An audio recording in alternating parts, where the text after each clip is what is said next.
Hello, hello, hello. Welcome to Tea with the Druid. Tea with the Druid 372. My name is Philip Cargom, and Tea with the Druid is brought to you by the Order of Bards, Ovates and Druids. And it's lovely to see everybody arriving. 143 of us are here at the moment, including Talfren from South Africa, from Essex, from Bookham in Surrey, Portland, Oregon, Wicklow, hooray, New Jersey, Barkham, England, South Wales, Aberdeenshire, Petworth, Zagreb in Croatia, fantastic, Belgium, Denmark, Corning, New York, Airdrie in Scotland, Austria, Birmingham, California, Arkansas, Norway, all sorts of places, Arizona, Gisborne, New Zealand, fantastic, on the other side of the world. So a big, big, big welcome to you, and a big welcome whether you're a returning visitor or this is your first time on Tea with the Druid, or if you're watching it on the recording, indeed. Lovely to have you here.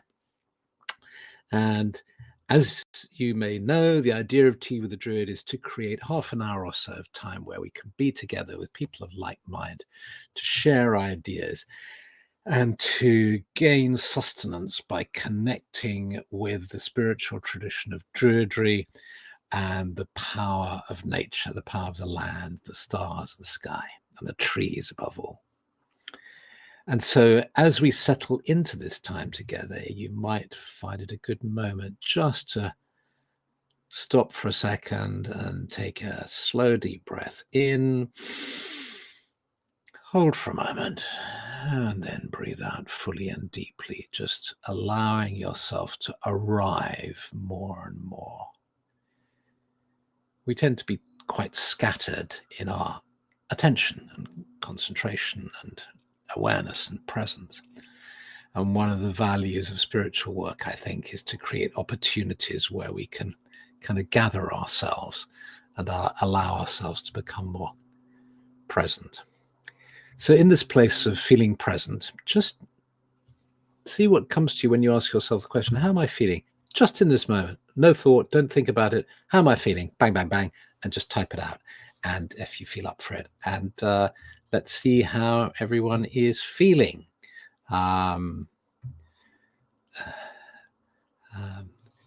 Meanwhile, people are arriving from Nova Scotia and Switzerland and Minsk. Wow. And South Wales. Fantastic. Good, melancholy, happy, depressed and angry, shattered, comfy, overwhelmed and frustrated. Good, inspired, tired, marvelous, darlings, lots of brain fog, full of contentment and food, nervous about tomorrow but enjoying this moment, satisfied, open and centered, curious, present, majestic, relaxed and content, holiday refreshed, anxious, blessed, very content, feeling loved, feeling a bit loopy from medication, if I'm honest, rolling with it, relaxed, quiet, antsy, ready to go outside and leave my office, bloated, too big a tea, a bit burned out, peaceful, reflective, achy after mowing the lawn for the first time, grateful, refreshed, tired but blessed to be here, grateful yet a little anxious, fat, content, happy, secure and challenged, itchy after a river swim, shaky, scared but trying to stay in the moment, grateful, bit tired, worn, focusing on the positive, focusing on self-care today, grateful and challenged, relaxed, hugely blessed and thankful, calm and joyful to be with you, rested, well rested in the early morning, healing, relieved. So glad I finally got to join you after some difficulty entering, needing to escape. Wow, what a rich, spoonless. I wonder what it feels like to feel spoonless. Thank you, Philip. Shattered after Camp Wildfire. Aha! Thank you for mentioning Camp Wildfire. Thank you all for contributing. Sylvia is concerned about the wildfires, but I think what Geosync is talking about was a camp that they attended and that I attended to at this weekend. So I'll tell you how I'm feeling. I'm feeling good. I've had a restful weekend, but I've also had an idea that I want to share with you, which I'm immediately about to pitch into it now, but let me just stay with the feelings for the moment. I'll share with you this feeling, and yeah. Okay, I'm going to share it with you now. Here's the thing. I don't know about you, but I'm feeling great. And then I happen to watch the news, and then I see, today, the IDF have bombed another hospital, and it's like, oh my God, when is this going to stop? When is this inhumanity and brutality going to end? And we hear about what's happening in Sudan, and it's just horrendous, and Ukraine, and so on. So however kind of up you're feeling and great you're feeling, or I'm feeling, there's always that kind of punch in the stomach. Well, you may be feeling okay, but a lot of people aren't. And I've got an idea, which is that there's a wonderful organization. The reason I've called this Tea Without Borders is there's a fantastic organization called Doctors Without Borders, and they go into these dreadful situations, and they are doctors, and they work, and they're surgeons, and they do incredible work. Médecins Sans Frontières started in France. And let's all give a little bit of money to them. But what I'm going to do is I'm going to create a little sort of mini course. I've got some ideas about staying sane and keeping hopeful given the state of the world. And my dear friend Lucas in Ibiza has offered to put those ideas together with some film and some beautiful music and the ideas coming across, and we'll make it, say, €15, $15, £15. And if you can, you just buy that, you get something, you get it straight away, and hopefully it's helpful for you. And I will give all of it to Médecins Sans Frontières. And because Tea with a Druid has a following of around, I don't know, at least 1,000 people, up to maybe 4,000 people. If 1,000 people can give $15, then that's $15,000 we can give them. So we could save a life or two. And it's a small gesture in the face of the vastness of the sadness and suffering, but it's doing something specific and concrete rather than just wishing for that. So Lucas and I are going to get cracking on that. And as soon as that Lady Mustard is saying, what was the name of the organization? M for Mother, S for Sugar, F for Freddy, Médecins Sans Frontières, Doctors Without Borders. They'll have a website, you can find it, and we can do it, and we can raise 15,000 and send it to them and really contribute. So that's the idea. So I'm feeling empowered, because I just hate that feeling, and I'm sure you do too, of feeling disempowered by the size of the problems that the world faces. Okay, so that's how I'm feeling, and I'll keep you posted on that. And as soon as Lucas and I have put this package together, we'll make it available and let you know. So there we go. And I'm also feeling good because I attended an event at the weekend that somebody referred to here when checking in. Camp, what's it called? It's called Camp Kindling, I think it's called Camp Kindling, actually. And what wild Camp Kindling. I don't know. I was invited to give a talk there, and the reason I want to talk about it is because it was a great event. It was fantastic. It's somebody had an idea about 10 years ago of the American idea of the summer camp for kids, and then the idea was, well, why don't we have summer camp for adults? Let's be somewhere in the country and do canoeing outdoor activities and come together and even sit around a fire and tell stories and have music and all the rest of it. So they have Camp Kindling, which is for the little kids, and something else, Camp Wild or something for the adults. They run back to back.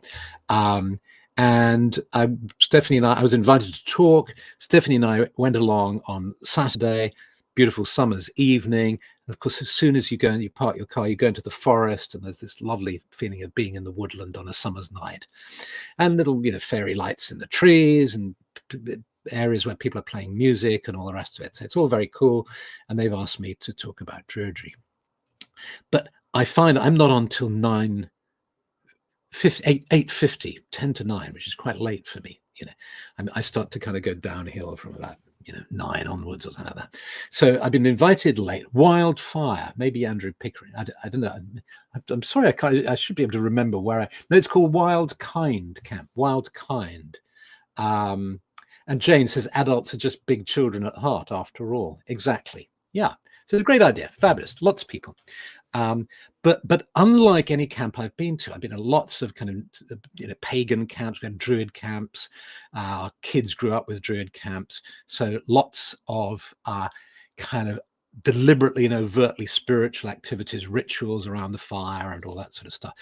But this was secular, if you like. So and it wasn't a music festival. So it had a bit of a music festival thing, but it wasn't a music festival. It wasn't a pay. So it wasn't. I wasn't quite used to the vibe, if you like. But still, it was good. Everybody's friendly and all the rest of it. So the evening draws on. I'm getting ready to give my talk, and I've eaten some. Do you do that thing of you see stuff in the fridge and it's slightly out of date, and you think, oh, I better eat it? My kids get so cross with me for that. They just throw stuff as soon as it comes to the due by date. But I had some smoked salmon that had gone beyond the due date, and my stomach started to play up. And they have cocktail bars there, and people, the alcohol was around. And I thought, nobody's going to want to listen to. It was called Tea with a Druid. Nobody's going to want to have tea with a druid when they can have a cocktail, under the stars, or then go to music, as this is boom, boom, boom, hammering out from different places in the forest and all the rest of it. So, so I started to get into one of those negative thought loops, like, oh, my tummy's hurting, and nobody's going to want to hear about druids, and they're all going to want to dance with the music or have a cocktail instead. Keep going down and down and down and down like that, and then I was sitting in the kind of auditorium place, and it was like a huge yurt that took about, I don't know, 100 people, maybe 150 people, and then with benches and chairs and tables outside into the forest to double the amount, you see. So I'm sitting there, and before I go on, they're playing this music that isn't my kind of music. It's a crash, bang, bang, bang, bang, crash, bang, like that. So I start to fully inhabit my grumpy old man personality, and I'm thinking, why did I agree to do this? Nobody's going to want to hear what I'm saying, and they're going to listen to me for 10 minutes, and then they're going to go off and dance or have a cocktail, for God's sake. So luckily, and this is where the training comes in, this is where the stuff that we do together, the stuff we do in OBOD, spiritual work, self-development work, pays off. I caught myself and I said, come on, be positive, apply some of the stuff that you talk about to yourself, mate. So I closed my eyes, and instead of resisting this horrendous music, I went with it. I just boop ba ba ba ba ba ba ba ba boom boom do do do like that. I went with it, and and then I applied the second thing, which was think positive. Oh, and I thought, I'm going to love this. You just tell yourself, you don't believe it, but you tell yourself, this is fabulous. I love this. I love doing this. This is great. And then the third thing I do is what? I've forgotten. I don't know. I decide to just love it and go with it. And me as Gollum eating horrible old fish. Yes, exactly. That's exactly it. So I go up on stage, and then, even if you've done lots of talking, as I have public talks and all the rest of it, there's always that moment just before when there's an audience, you don't know what's going to happen. And this is one that's lit, bright lights, which is always disconcerting. You get up on a stage and all you can see are these bright lights. You can hardly see anybody. So you feel really disconnected from your audience. So I get up and, oh yes, that's what I do. I open to the Arwen. I trust the Arwen. And then just before I stand up, the Arwen descends, and it says, Arwen, for those of you who don't know, is inspiration, flowing inspiration. It's what Druids really welcome into their lives. The Arwen came, and I knew exactly what I needed to do. And I just stood up and I said, oh, dear God, dear Goddess, spirits of the trees, of the forest, please help me to say something that is of some use to everyone here, that can be helpful, and that I can be a clear channel for these ideas and all the rest of it. And that was it. And I was helped hugely by a huge sequoia outside, beautiful tree, massive tree that was right outside, and I could feel its presence. And I talked about that with the audience, and had a really great time. And I kind of spoke a bit too fast and rushed through what I wanted to say, but I said it, I think, with sufficient kind of verve and interest, hopefully, because people didn't walk out. Nobody shouted out, my God, this is boring, get off the stage. There was none of that. And I talked for, I don't know, 15 minutes or something. And then I invited some feedback and kind of stepped away from the limelight, which was lovely to get away from these bright lights, down into the audience, and to put the mic in front of people's mouths so that they could ask a question. And this guy said to me, what brings you joy? And just for a split second, I sort of thought, oh God, I've got to think of something like, I don't know, something something sort of obvious, like sort of sitting in nature and tuning into. But I got it in immediately after that little negative thought. Immediately the truth, if you like, or an authentic response came out of me, which was, what really gives me joy is doing exactly this right now, is being with people, communicating. This is why I do Tea with a Druid. This is why every Monday I do it, and I've done it for 7 years. I thought I maybe would stop it, and I stopped for about a couple of months after my mum died. And then I missed it. I missed communicating and being with you. And yeah,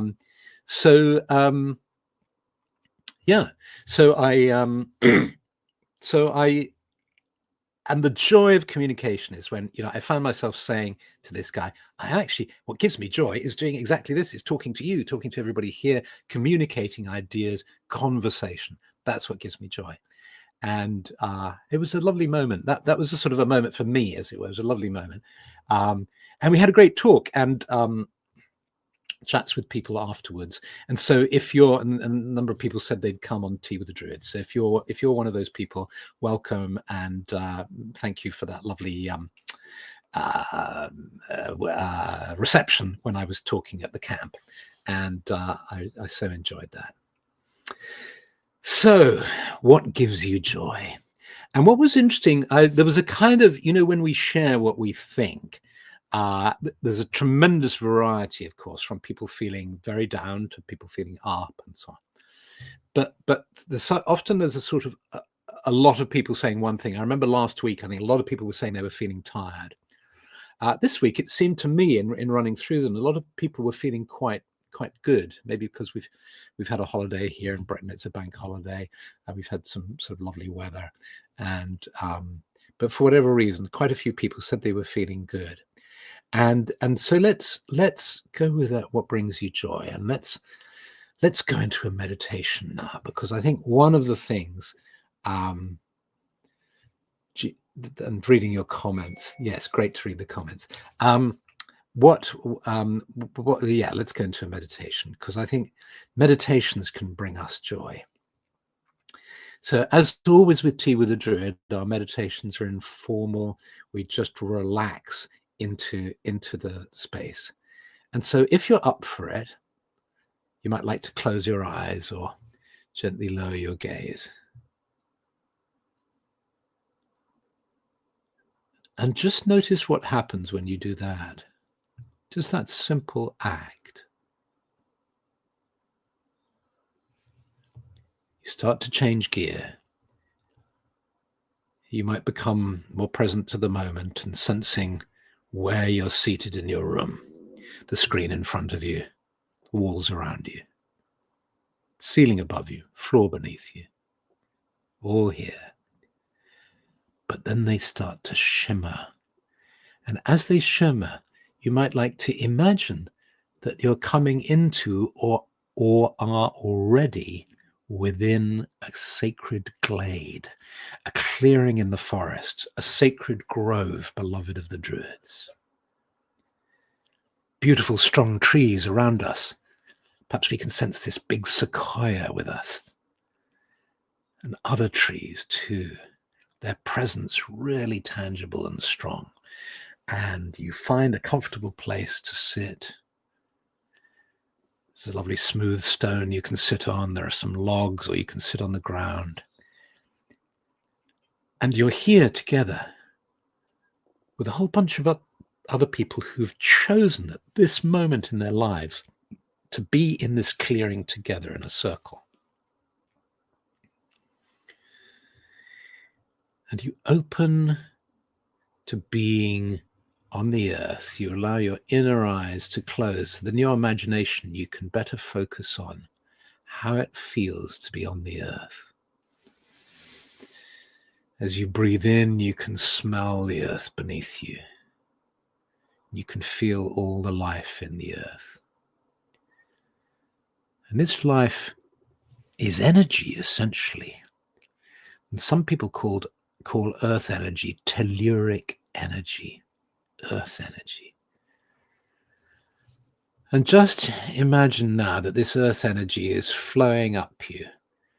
The more you relax, the more when you breathe out, you just allow your muscles to relax, the more this earth energy seems able to just flow into you, bringing with it a sense of stability and calm.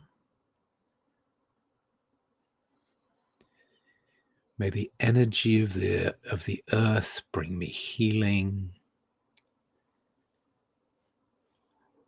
May I find calm and peace by sitting on the earth. My awareness open to the trees around me and the stars and sky above me. And as you become aware of the trees around you, you sense how they're drawing energy and moisture up through their roots. And you sense their trunks now, their majestic trunks. And as you tune in to the energy of the trees, sense them as your friends, as your allies, as your brothers and sisters. Even as your spiritual teachers, perhaps trees, as many Druids believe, are more evolved than us.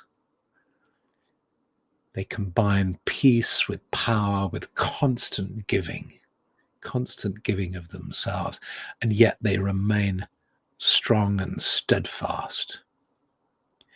And as we tune into the trees, we can sense the energy of the trees flowing up our spines, bringing with that a sense of uprightness, of steadfastness. There's something wholesome about trees, wholesome about meditating with trees,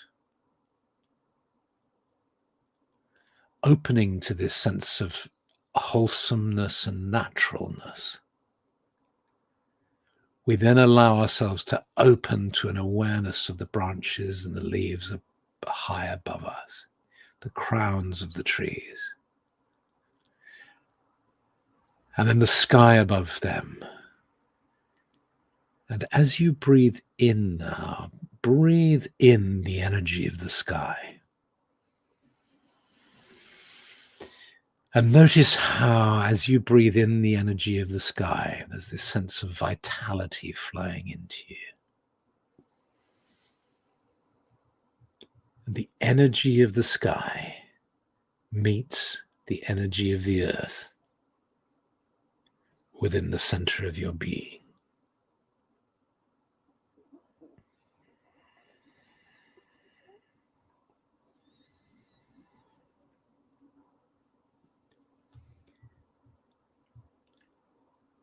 And now let's just be open to something that brings us joy. And for each of us, it will be different, perhaps. And just invite that to be with you in the clearing. What brings you joy?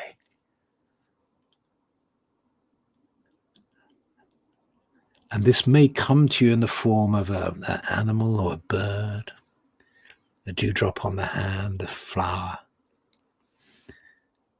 something that brings you joy. And just spend a few moments being with this, communing with it, allowing it to bring you joy.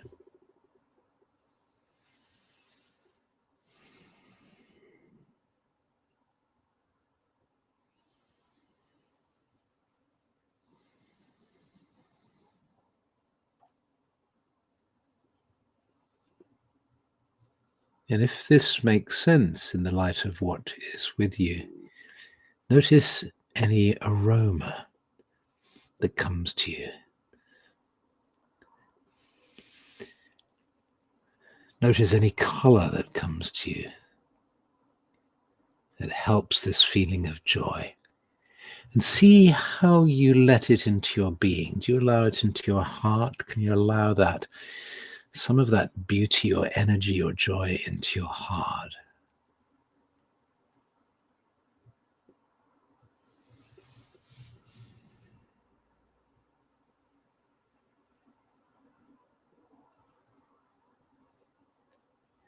May I always be able to find joy in my heart. May I always be able to share joy with another.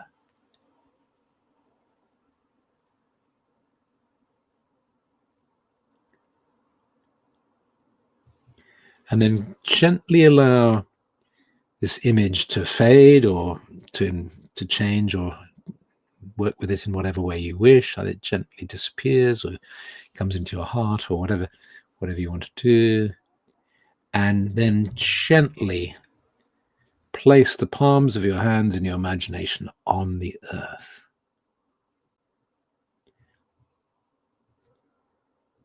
May I give some of my joy to the earth.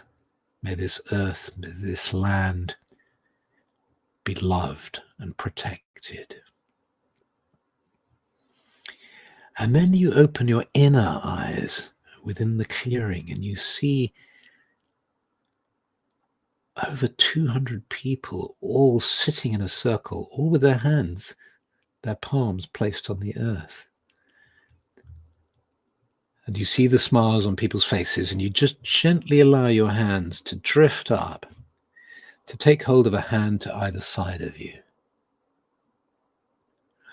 May there be joy in our circle, and may the joy from this circle radiate outwards.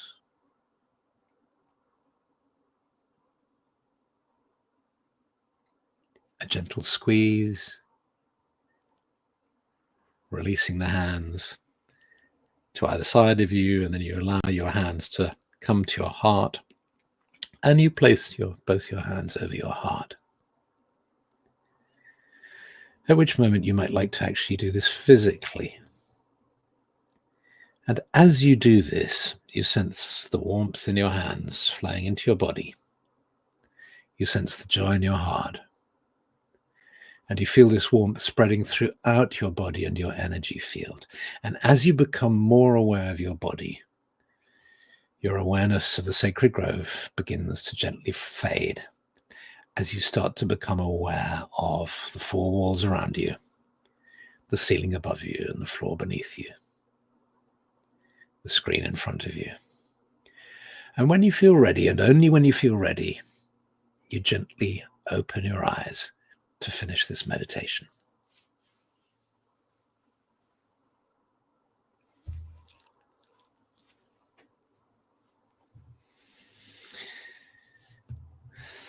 Well, thank you so much, everybody, to have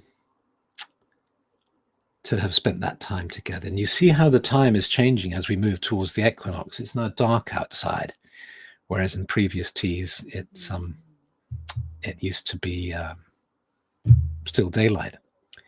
So we move from Lammas, from Lunas in the Northern Hemisphere. We're about halfway towards the next festival of Olban Elfed in the Druid tradition, the autumnal equinox. So have a beautiful week with much love, many blessings, and see you next week. Okay, and I'll see you in the Druid Hearth if you have access to the Druid Hearth. Okay, bye everyone.